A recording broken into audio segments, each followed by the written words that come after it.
What's going on YouTube? Kamikazevondoom here with another Division 2 video. Now this is going to be more of a news-oriented video for you guys just because there was quite a bit of chatter over the Twitter sphere right now. And it has everything to do with the same developers and companies that made this game, the Division 2.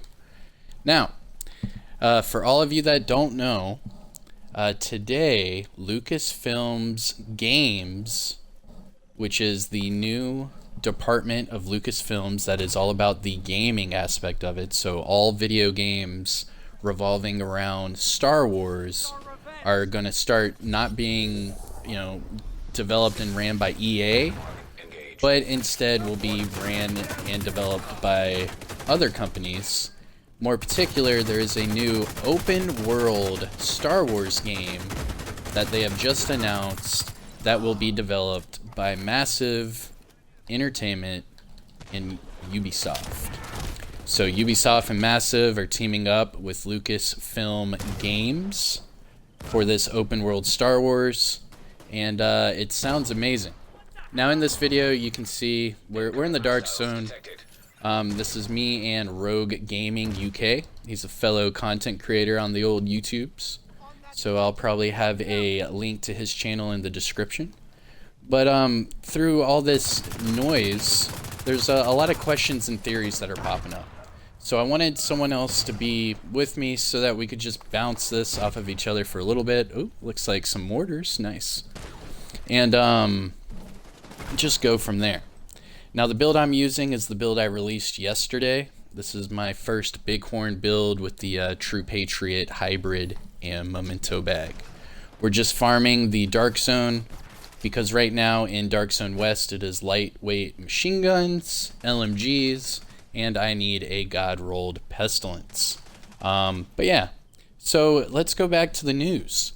So Star Wars open world game developed by Ubisoft and Massive Entertainment, the same people that made The Division and The Division 2.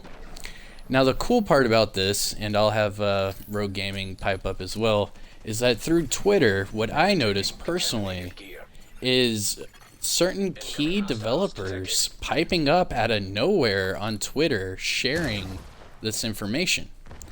And not only did me and Rogue Gaming catch this on Twitter, but also Rogue Gold noticed that people like Bruce, Nikki, and some other developers that have been on the, just even the state of the game are now on Twitter sharing this information about the Star Wars open world game, and it's pretty safe to say that that's what they've been working on this whole time. Now, there are a bunch of speculations about the Division 3 and if it's going to come out, when it's going to come out, how can Massive, do this and that. We also have a Avatar game that's supposed to come out that is linked to Massive Entertainment as well. So how could they possibly juggle year 3 of the Division 2, potential Division 3, and then both Avatar and Star Wars? Obviously Star Wars, in my opinion, and probably everyone's opinion, is going to be the big ticket item. Everyone and their mom's going to want to play that, and it caters to both adults and their kids. So a lot of you like myself that have kids, you'll probably be playing that with your kids as well. So overall, that's a very exciting project to be coming out. Hey, I'm going to pick this chest, just so you know. Feel the guard overclock. And then we have these theories that go around with this, because there is no information right now about the open world, no information about when it'll come out, no details about anything other than Ubisoft and Massive will be working on it, and Lucasfilms Games or Lucasfilms Gaming will be the company behind it. So here's one of the theories that rolls around, because we are just now entering the info dump that the Division developers like to give us every year right before their anniversary. which is in March.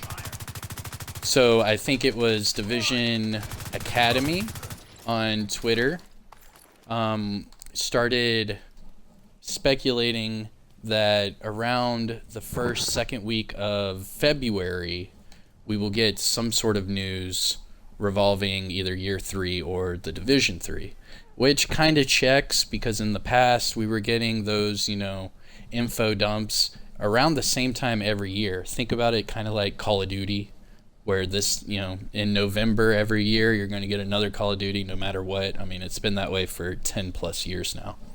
Now, with the Division 3 in Year 3, Rogue Gold made a video earlier today speculating that the code name Nightmare was actually delayed because it had spoilers for a future either expansion or Division 3, and because it was coming out, what was it, like a week or two before the Fei Lao mission, I guess that his theory is that it might have been contradicting itself, and they shelved it because they didn't want to spoil anything.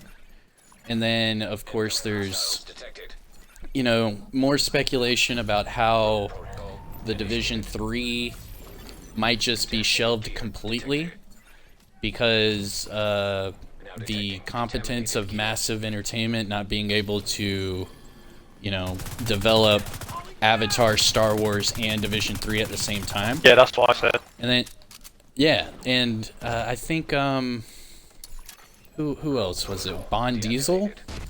I think Bond Diesel was talking about how all these job listings popped up, and they're probably all Star Wars.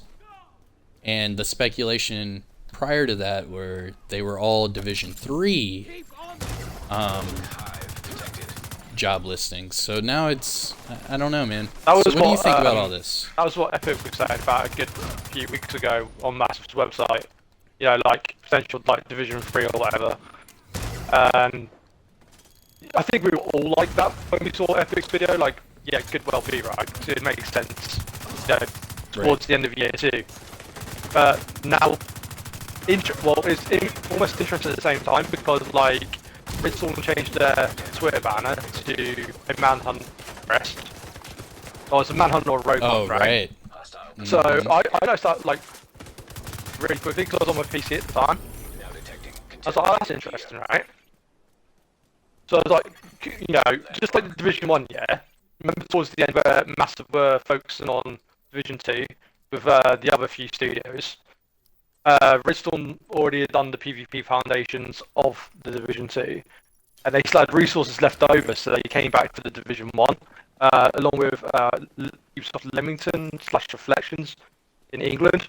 So Leamington done West Side Pier, and obviously Redstorm done the Dark Zone expansion and Skirmish, the first game. Right. So I was thinking potentially, history is repeating itself. Lots of motivation stations coming back towards the end of Year 2. Redstorm's potentially now coming back onto it to remember that conversation we had, where you potentially Year 3 was some PvP. History could be repeating itself.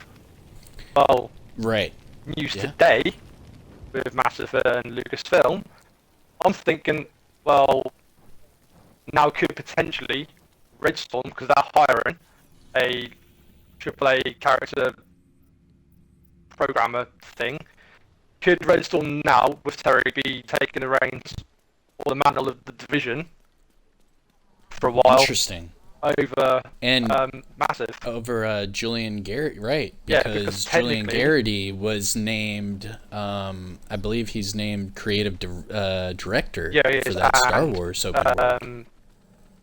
Terry is also the creative director of Redstorm. Of Redstorm, period. Because, yeah, dude.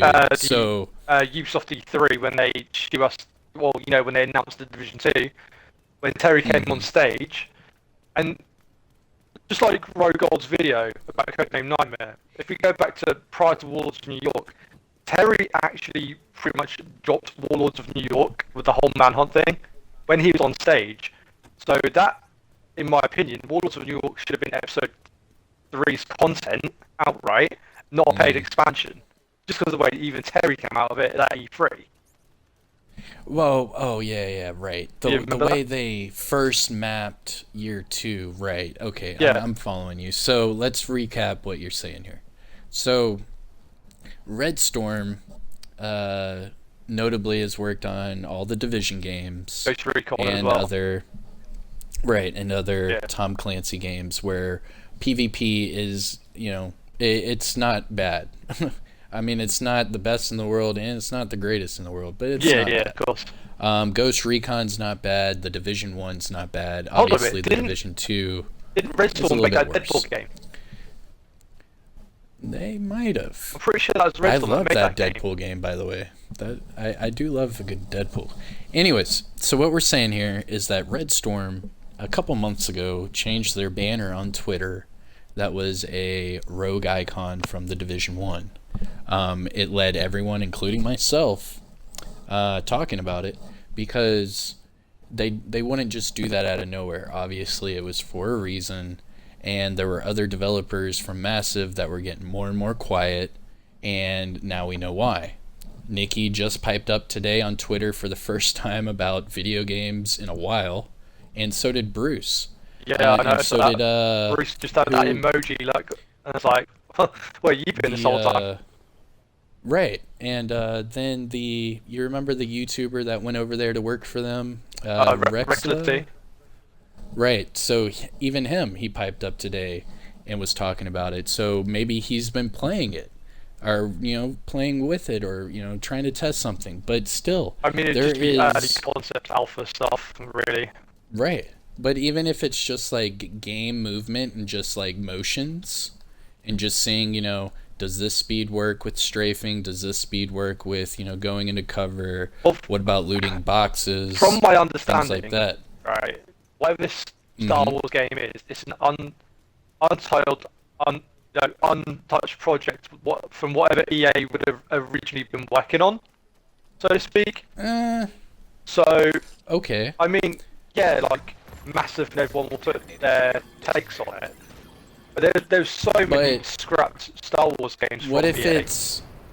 What if it's Knights of the Old Republic? That's what I was thinking. Yeah, because that was meant to have a reboot at some time.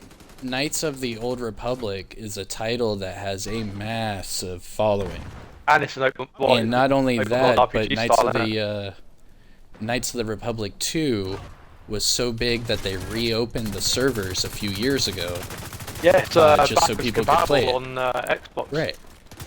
And that had the open world feel.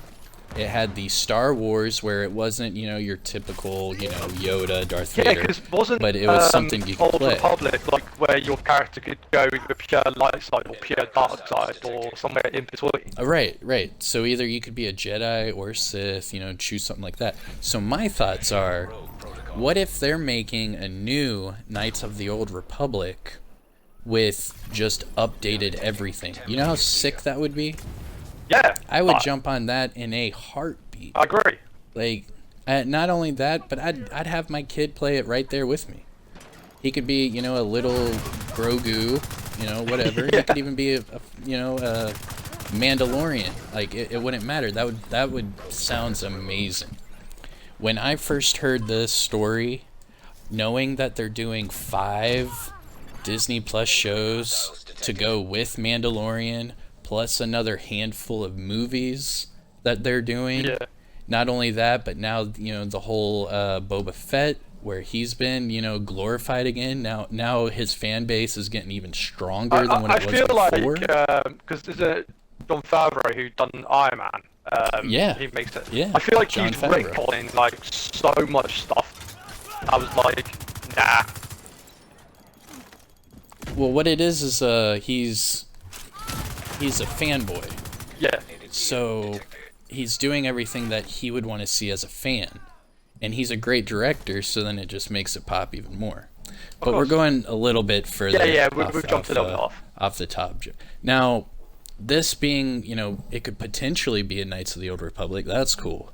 But what I'm curious about is like what we were saying with Redstorm.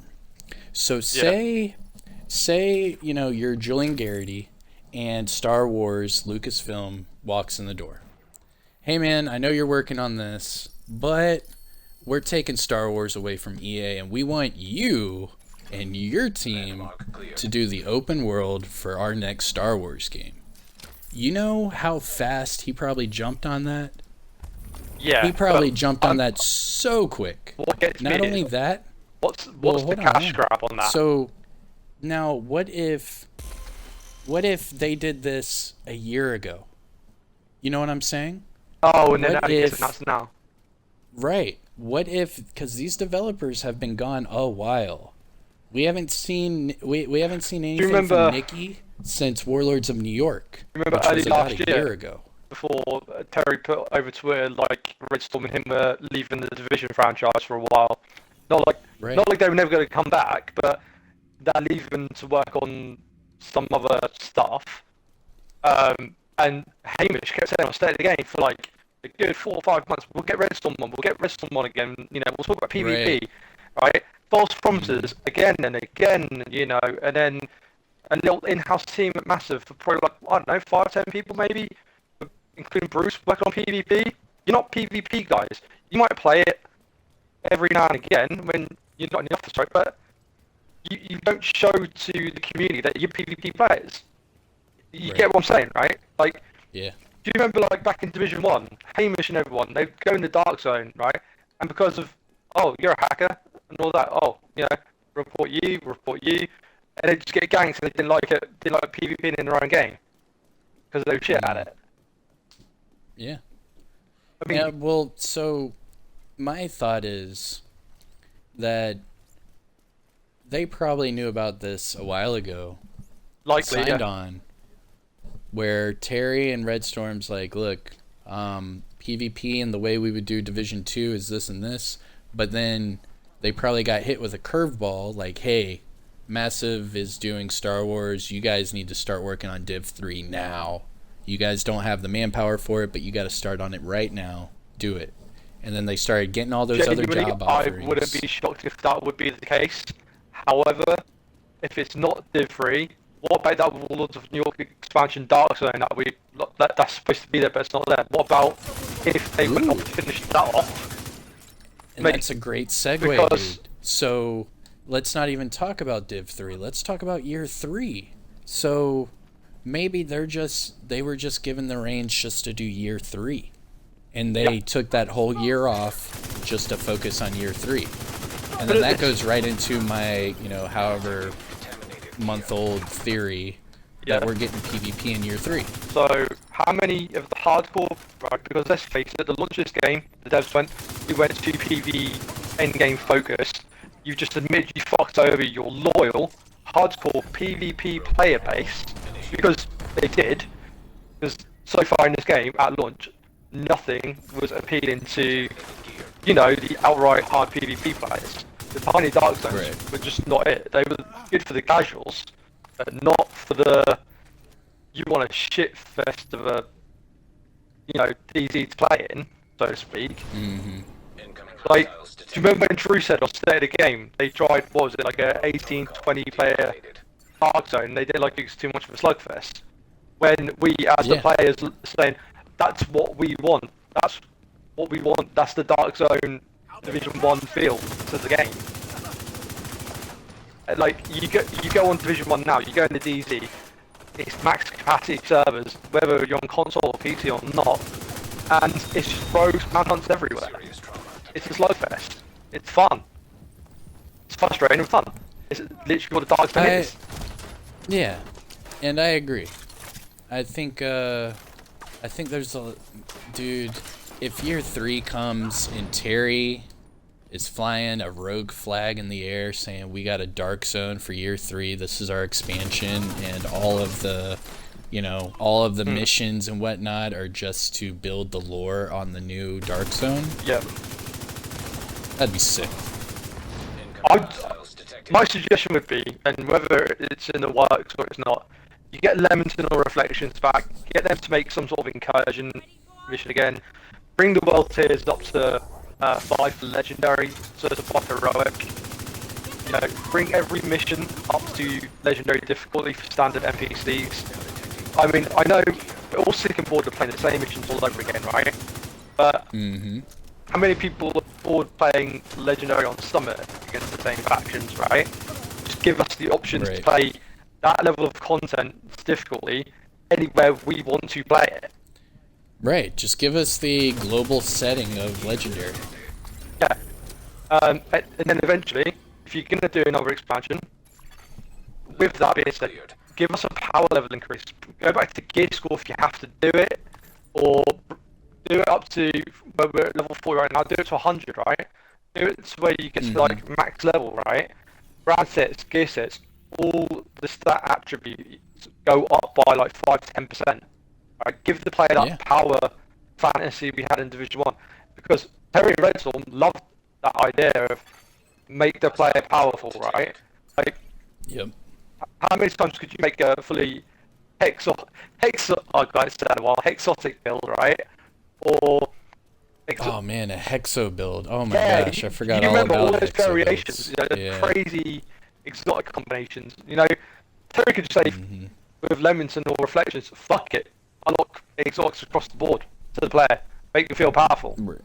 You know, if it gets to the end of the Division 2, what have devs got to lose? Just give us the power fantasy we want. If we're not going to get that game for however long. I agree with you. And yeah. Alright, so to all the skeptics talking about Massive and not being able to do Division 3, I would be the devil's advocate and say they have plenty of time to do the Division 3, because Star Wars is probably not slated for like either late 2022, maybe 2023. Avatar has been delayed until at least 2022 following the release of the movie, so that's not coming anytime soon. I feel like so they have Star Wars plenty game of time. release would coincide with a movie release. You think so? Yeah. I don't know, man. Maybe. Because I'm Marvel skeptic and for them that just because they're doing that's not Marvel, they're doing it's so Disney. many movies that I don't know which one they would lay it to. Maybe the Taika Waititi movie, maybe. Yeah. I mean, it would have to be a big movie for them to link a game to it.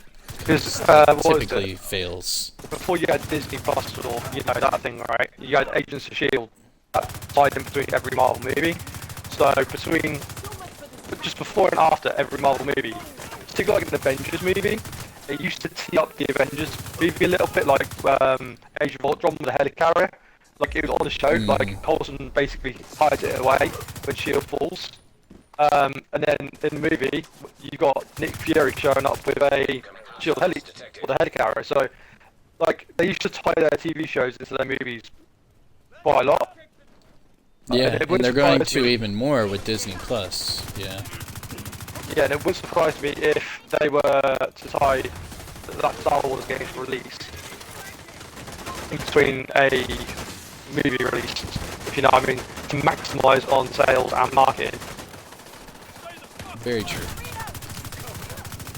Jeez, they are lighting me up. There we go. You're good. Yeah. Took one mortar and a kill confirmed for me to jump right back into it. But yeah, logically, logically, I would just assume they'll try and tie into all their marketing together to maximise profits. But yeah, one that'll help, I mean, one that'll help Ubisoft. Particularly that would help Massive. all of us. And the only reason I say it particularly helps Massive, it's their lackluster of how they've been releasing the Division franchises, unfinished, so to speak, like home to fix on the way, and especially the trust with concurrent players if they were to then buy any future game from them.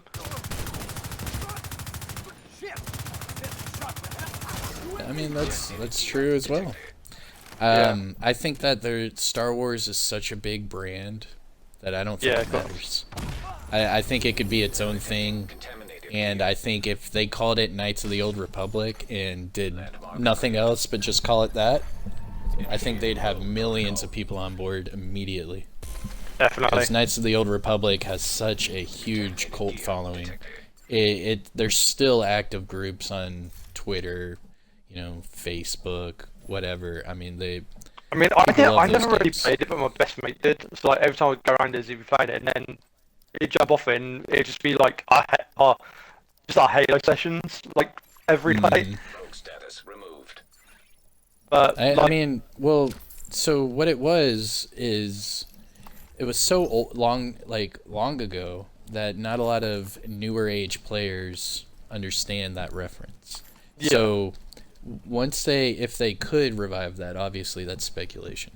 But if they could revive that into an open world game, that would be their smartest and best bet. I'm obviously not a developer, but that just as like a business strategy, that would sell really well, well. you got Xbox reviving was it Perfect Dark? So Right. Yeah. And so let's move on to I think that's about it though, right? I mean, Pretty so much. they announced that. We talked about Avatar being that we delayed. We talked about Year 3, Division 3, Redstorm. I mean, I think we've knocked all the boxes, man. So that's probably a little bit shorter of a video, probably about 20, maybe 30 minutes. Nothing too bad. But those are our thoughts. Thank you to Rogue Gaming UK for being in this video and just having a chat about this. Obviously, we were doing that with Epic Slayers and all them over Twitter earlier. But it's nice to actually, talk to somebody on the YouTubes. I just Alright, think guys. like Redstorm and Terry to handle the game in any direction for now would be the safest bet. They know the franchise inside out. They know what the hardcore players expect in the games, but particularly on the PvP side of things. Again, the PvE side of things, they've worked with like Leamington and Reflections on the first game, so they know how to appease all areas. So Terry could be the savior the game needs for a while. Engaging landmark. You know, Well, let's hope it happens, man. Because I still try to talk to Terry and send him stuff through Twitter and see what's going on over there, but he's been keeping quiet here recently. Maybe there's a reason, so we'll see. yeah, you know when like Terry likes what you like gotta say Sean because he said- just likes everything. You know, that's an indication to me. When he likes to tweet us like a question about the game, what stuff that could come or whatever like that, and he likes it. That's normally like just a little bit of a silent nod, like I hear you. Probably something's gonna happen. Exactly. So we'll see, man. I'm sure we'll get some more details here shortly if the Division Academy's right. Should get it in the next week or two. But alright, thank you for doing the video with me. I hope everyone enjoyed this little news dump. Uh-oh. And I'm gonna go pick up. Oh no! Oh my god. You killed. I killed myself! Oh, give me them resources. I'm out. Alright, guys. Dark Zone, Kamikazevondoom. And I'll see you in the next one. Peace.